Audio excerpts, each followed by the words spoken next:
All right, guys, I'm going to do a conclusion on the draft, but this I have to handle first.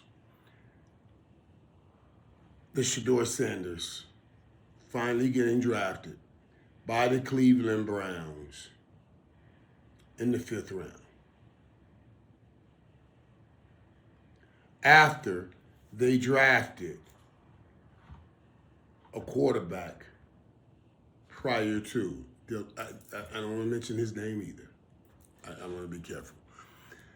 I said earlier when I was addressing the Sheduer Sanders that I'm not going to be bringing in other quarterbacks that are being drafted. I don't want my spit, words that are coming out of my mouth, to touch them in their happy day of being drafted. But in order to share the crime, the $40 million robbery that just took place of Sheduer Sanders, or should I say, I think the crime, the $50 million robbery of Sheduer Sanders, because that's what I just witnessed. And that's wow. I said a couple weeks ago when I was talking to you guys right here in the locker room, I talked about LeBron James and how much I appreciated how much he helped his son use his power, use his name to help his son. And yeah, it's nepotism, but it's in every aspect of this world, nepotism. And certainly littered throughout football. Every and anywhere you look, nepotism. Coaches bringing their sons in, the sons now being coordinators, or the sons becoming head coaches. In every way, Dion shook the system. In every way, Dion shook the system. Bypassed all of those systems that they have put in place to make sure they keep who they need on top. Dion went another route, and he's gotten to be a head coach. He took his sons with him, and he raised his sons right and did a great job raising his sons. Just like I said, LeBron did a great job raising his son. And with all the absentee African-American fathers that we have had, so say the numbers, I can only go by what I read or get, because I can't go out there and count everybody, because every time I say these numbers, they say, well, Michael, those numbers are wrong, and they may, and I can believe that, because what I see now, a lot of information we've been getting forever has been wrong. But I also hear enough from friends that I have about fathers not being in their lives.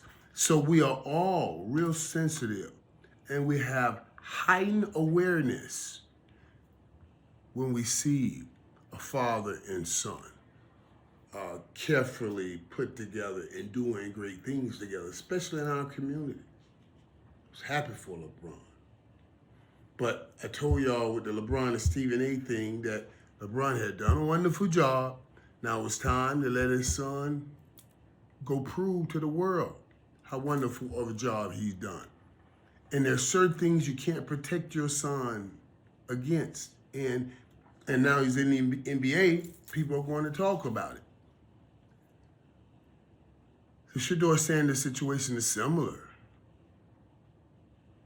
Except LeBron, in the place he was in, was able to exert his influence to help his son.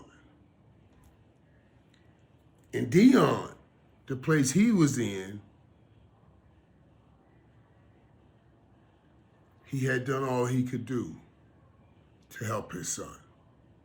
Now, I don't know if somehow Dion would have hopped over to the NFL. Maybe he could have done more on that side.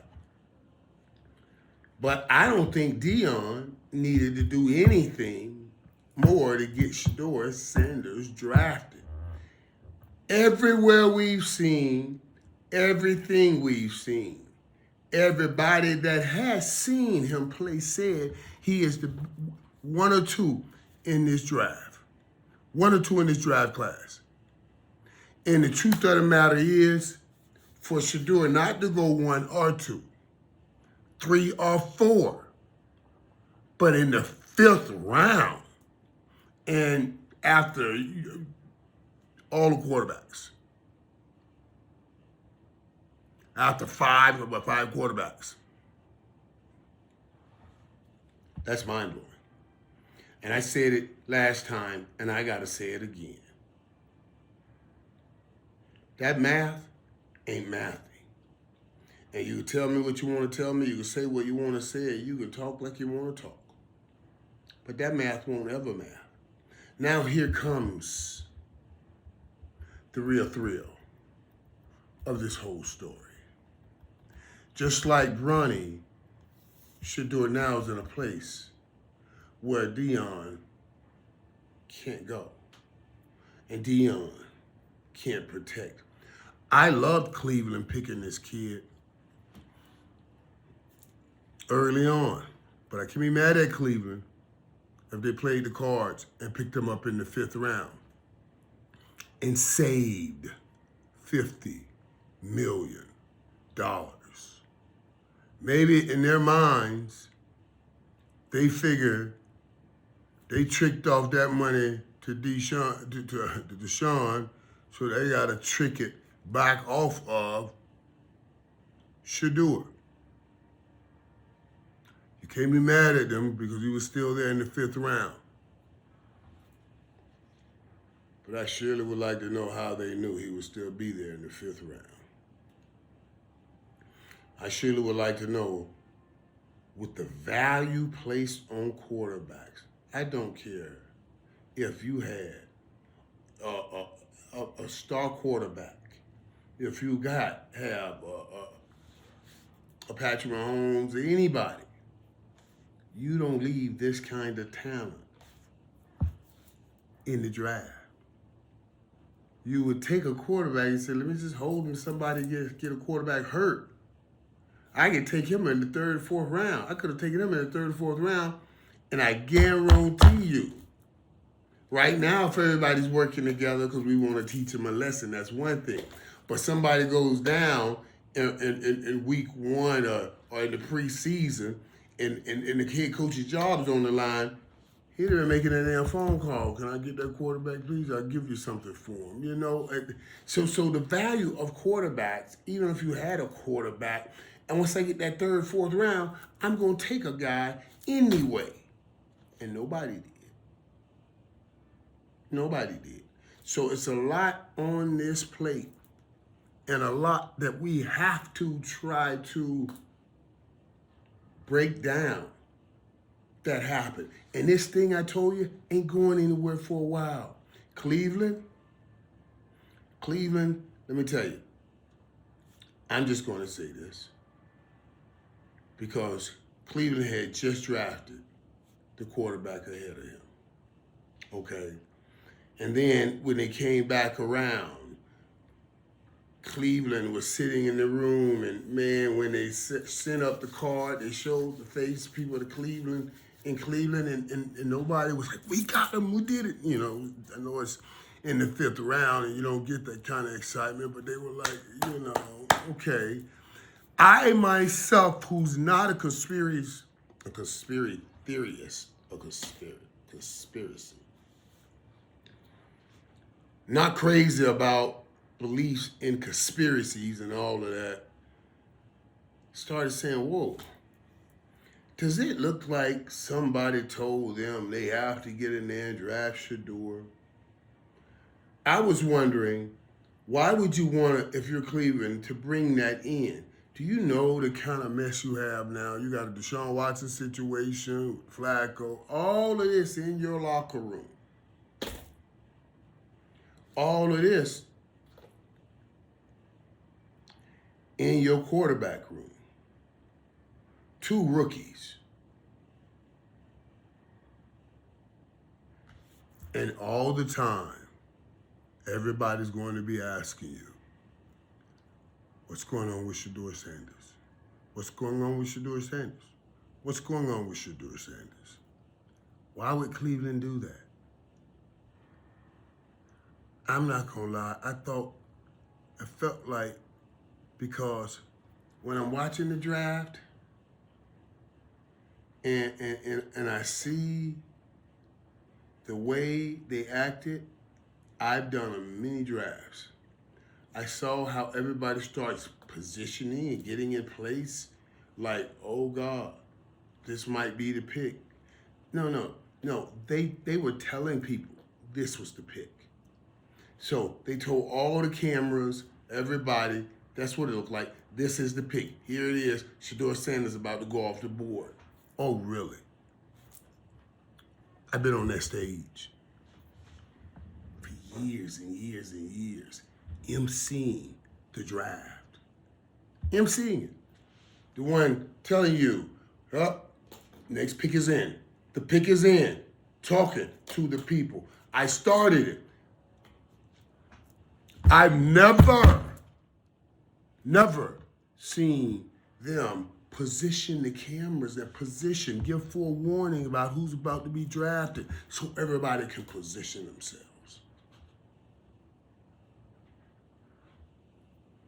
When I put what I saw in Cleveland and everybody positioned themselves, I'm like, man, this thing here has reached peak high over the last few days.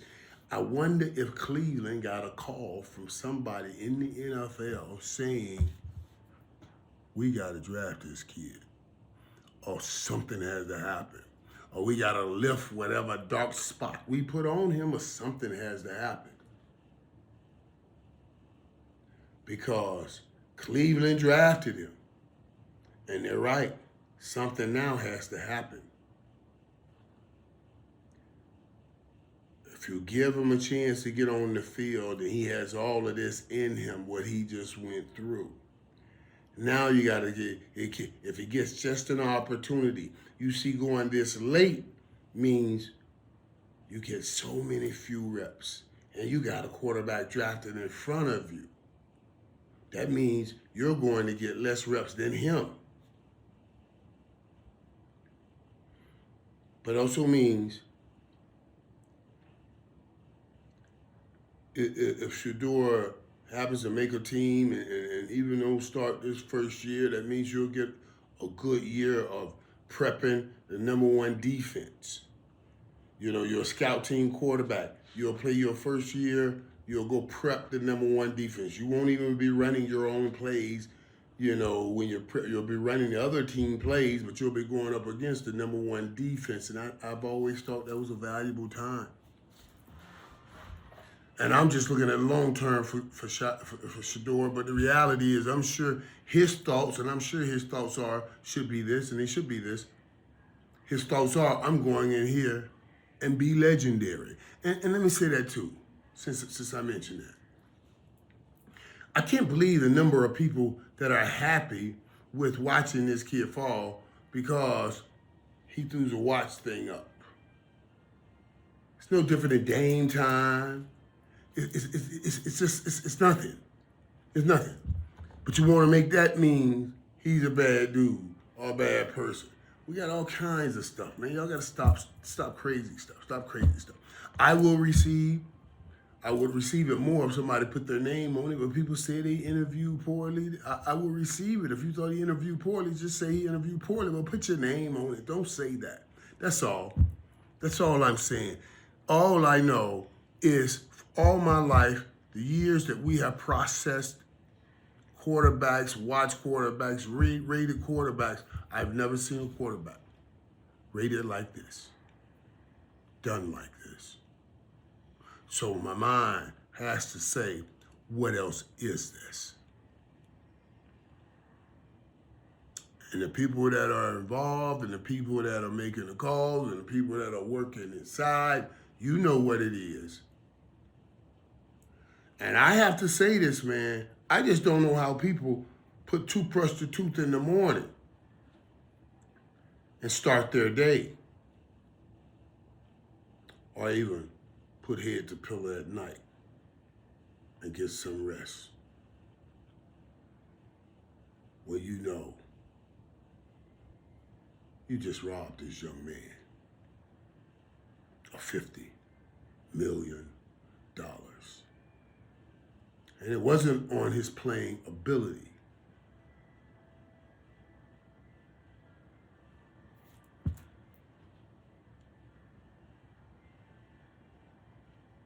Wow. Shame on you.